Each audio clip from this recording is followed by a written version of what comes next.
So mga kabarangay, ito na po yung tanim natin mga saging. Oh. Ayan po. 2 days na lang para 1 month na sila. Ayan po.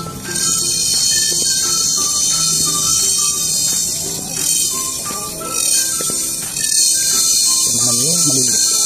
Ayan mga kabarangay. Yung lakatan po mga kabarangay. Ayan po. Maganda na yung mga tubo nila.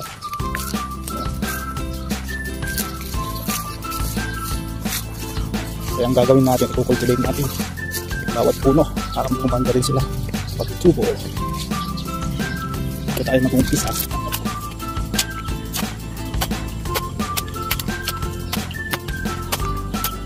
Para magsinang lagyan natin lang.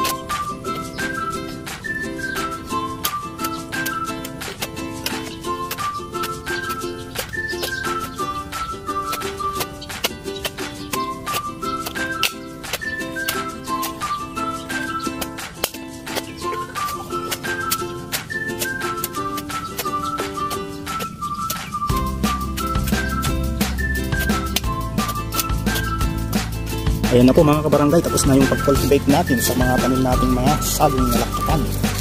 Yung maliit lang yung cultivate natin para mas lalong lalaki sila. So hanggang dito na lang. Thanks for watching.